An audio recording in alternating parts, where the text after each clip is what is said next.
ایک بہت عظیم عمل جس کا بہرحال اہل اسلام سال بھر انتظار کرتے ہیں.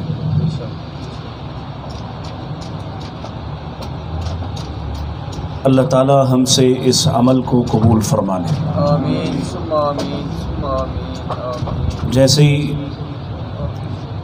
یہ دن قریب آتے ہیں تو پروپیگنڈا بھی، منفی پروپیگنڈا بھی شروع ہو جاتا ہے، اور اب تو ایسا زمانہ آیا ہے کہ منفی پروپیگنڈا بھی احسان بتلا کر کیا جاتا ہے. مثلاً آپ انہی دنوں میں یہ سنتے ہوں گے اور سن رہے ہوں گے، یا ایسے لوگ معاشرے میں پائے جاتے ہیں جو کہتے ہیں کہ اتنے جانور ذبح کر کے آپ کو کیا حاصل ہوگا، کسی غریب کی بیٹی کی شادی کروا دیں، کسی کو راشن دے دیں، کہیں پانی کا انتظام کروا دیں.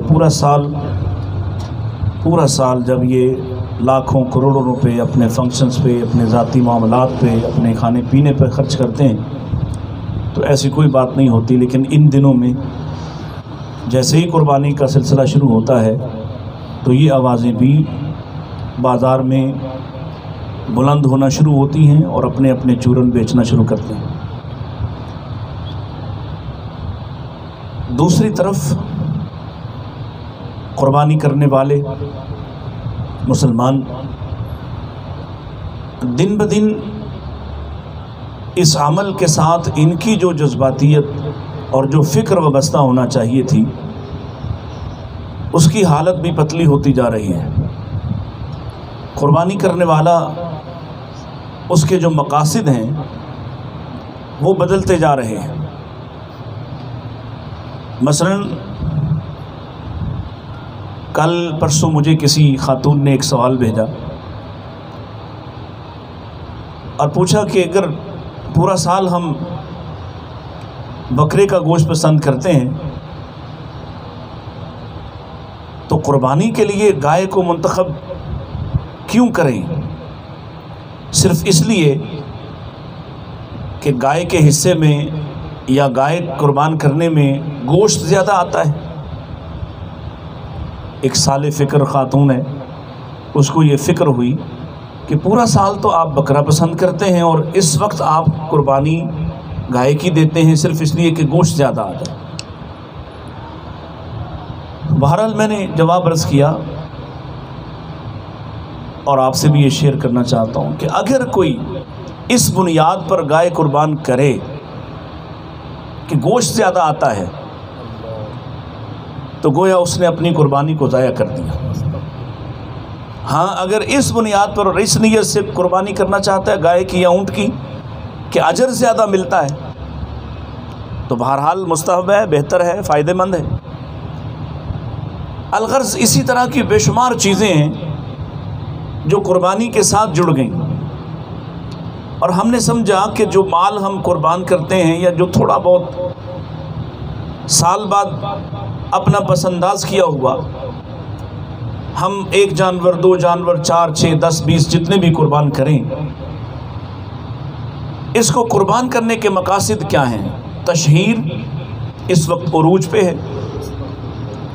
آپ دیکھیں گے دن بدن ویڈیوز، آپ کا میڈیا کچھ عرصے سے، یہ جو پرائیویٹ میڈیا جب سے آیا، نجی چینل جب سے آئے، اس سے پہلے آپ نے کبھی، میں بھی اسی پاکستان میں بڑھا، آپ بھی اسی میں بڑے پلے ہیں، آپ نے کبھی پی ٹی وی پہ ایسی کوئی خبریں یا ایسے پیکج سنے تھے کہ منڈیوں میں اتنے لاکھ کے جانور بکے اور ان پر ان کے نام رکھے اور ان کی فلمیں بنائی جا رہی ہیں، ان پر گانے چلائے جا، کبھی ایسا ہوا؟ یہ جب سے یہ پرائیویٹ میڈیا آیا ہے اس نے آپ کی کوئی عبادت بھی محفوظ نہیں رہنے دی. قربانی تو عبادت تھی اور بہت بڑی عبادت، اور نہ صرف عبادت بلکہ یوں سمجھیے کہ آپ کی فکر کو سال بعد بالیدہ کرنے کے لیے، یعنی اس کی صفائی کرنے کے لیے قربانی کے عمل سے آپ گزرتے تھے.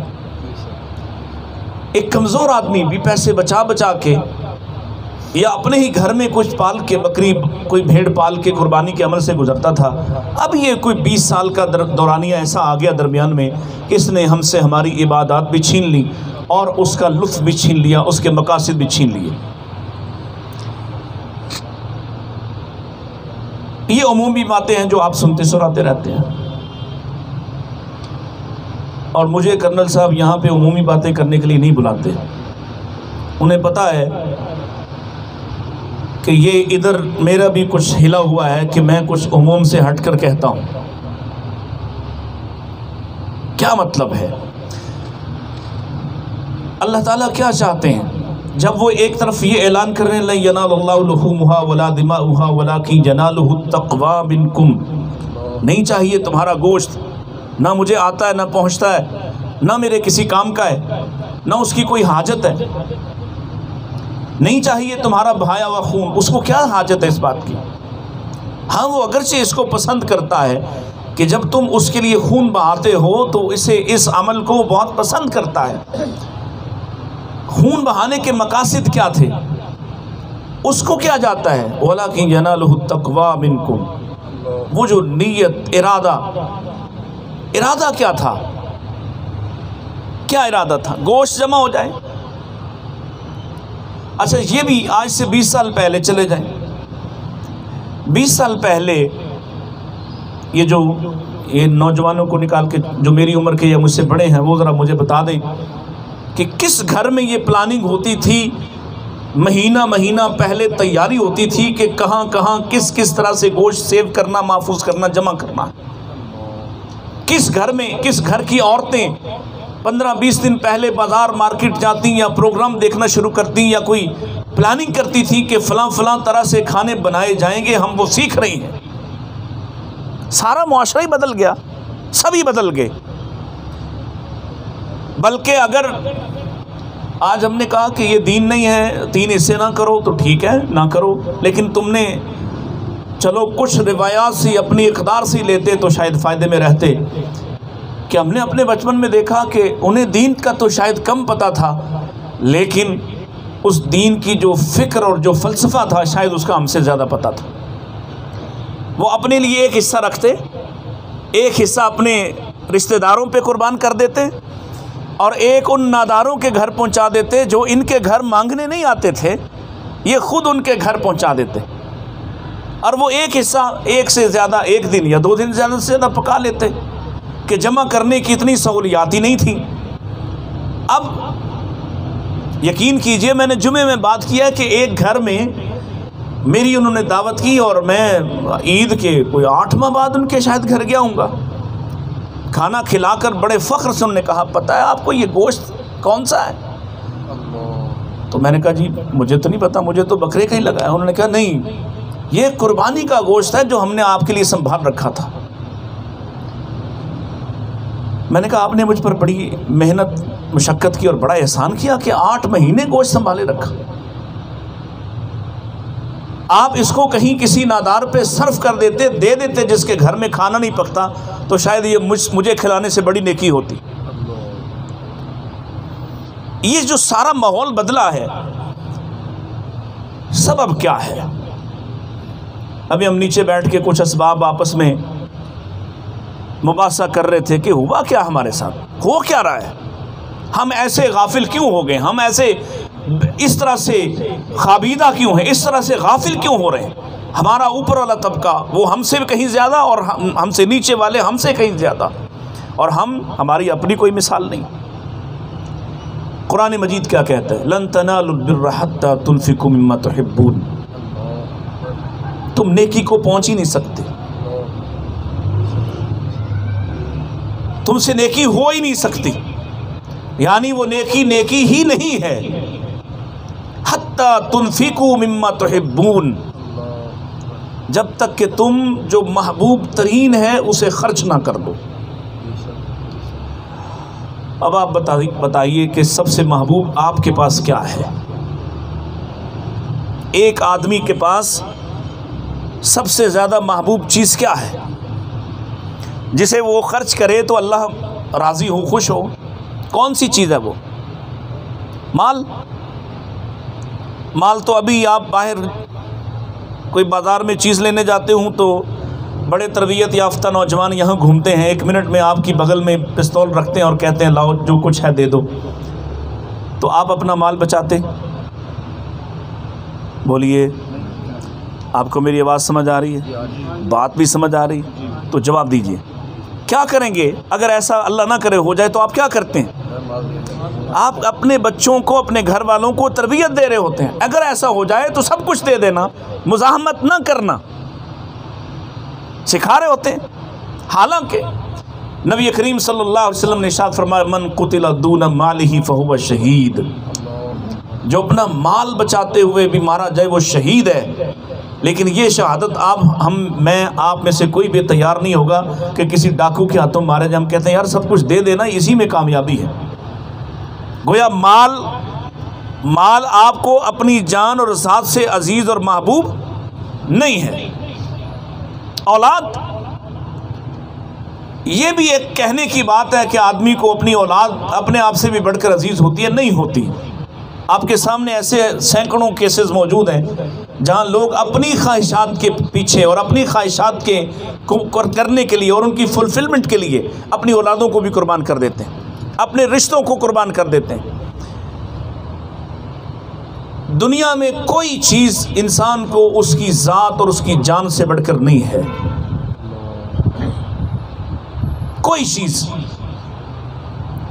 اسی لیے نبی کریم صلی اللہ علیہ وسلم، ابھی یہ ذوالحج شروع ہوا نا، تو اللہ کے نبی صلی اللہ علیہ وسلم نے ان دنوں کی عظمت بیان کرتے ہوئے کہا کہ اللہ کے نزدیک ان دنوں کے اعمال جیسا کوئی عمل نہیں۔ آپ نے تسبیحات پکاریں، تحلیلات پکاریں، تکبیرات پکاریں، ان کا مقابلہ کسی اور عمل میں نہیں ہے۔ یہ دن اتنے عظمت والے ہیں۔ تو ایک صحابی نے عرض کی یا رسول اللہ جہاد بھی؟ یعنی جہاد سے بھی بڑھ کر یہ ہے؟ اس کی تکبیرات، تسبیحات، اس کی نیکیاں، اللہ کے نبی کیا جہاد کے عمل سے بھی بڑھ کر؟ آپ نے فرمایا ہاں جہاد سے بھی۔ اس نے پھر حیرت سے پوچھا یا رسول اللہ جہاد سے بھی؟ فرمایا ہاں جہاد سے بھی، الا یہ کہ کوئی شخص شہید ہی ہو جائے، شہید ہو جائے تو پھر ان دنوں کے اعمال کے برابر پہنچ سکے گا۔ اتنا محبوب۔ تو آپ ذرا بیدار ہو کر اس بات کو سمجھیے کہ سب سے زیادہ انسان اپنے آپ سے محبت کرتا ہے۔ سیدنا عمر رضی اللہ عنہ کی بات یاد ہے؟ نبی کریم صلی اللہ علیہ وسلم کا ہاتھ تھاما ہوا، پکڑا ہوا، تو آپ نے عمر کے ہاتھ کو تھاما ہے اور پکڑا اور پوچھا عمر سب سے زیادہ محبت کس سے کرتے ہو؟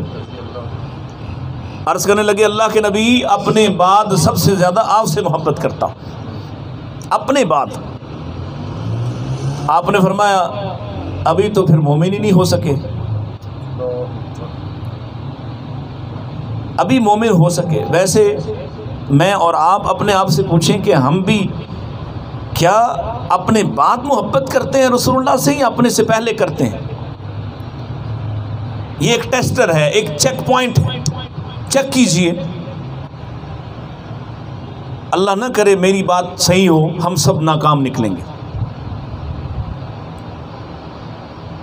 ہمیں تو اتنی سی بات پر بھی، یہ پیمانہ ہے نا ماپنے کا، جانچنے کا، آنکھیں بند کر کے جینا تو آپ کی مرضی ہے۔ اور آج ہی ابھی آپ نے جا کے سونا ہوگا، آپ آج ہی ذرا فیصلہ کیجئے گا، آپ کا دل چاہے کہ آپ بائیں کروٹ پہ سوئیں لیکن تمہارے نبی کا فرمان ہو دائیں کروٹ پہ سونا، تو ذرا اسی سے پتہ چل جائے گا تم نبی پاک سے کتنی محبت کرتے ہو۔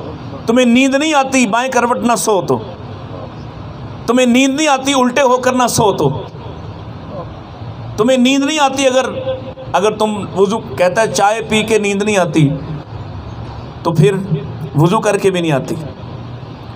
حالانکہ وضو کر کے سونا نبی پاک کا حکم بھی ہے، ترغیب بھی ہے۔ تو یہ چیک پوائنٹ ہے نا، آپ کو پتہ چل جائے گا کہ آپ کتنی محبت کرتے ہیں۔ اگر ہم اس پیمانے پہ پورے اتر رہے ہیں کہ ہم بھی اپنے سے پہلے نبی پاک سے محبت کرتے ہیں تو بات بن جائے گی انشاءاللہ۔ تو حضرت عمر رضی اللہ عنہ نے جو صحیح جواب تھا وہ دیا کہ اپنے بعد آپ سے محبت کرتا ہوں۔ فرمایا ابھی ایمان نہیں ہوا مکمل، اور تمہارا ہی نہیں جس کا بھی اس مقام پر ہے نہیں ہوا کہ تم میں سے کوئی اس وقت تک مومن ہو ہی نہیں سکتا جب تک کہ حتی اکون احب الیہ من والدہ و ولدہ والناس اجمعین، بے شک اپنے آپ سے نہیں، اپنے ماں باپ سے، اولاد سے، ساری کائنات سے بڑھ کر مجھ سے محبت نہ کرے۔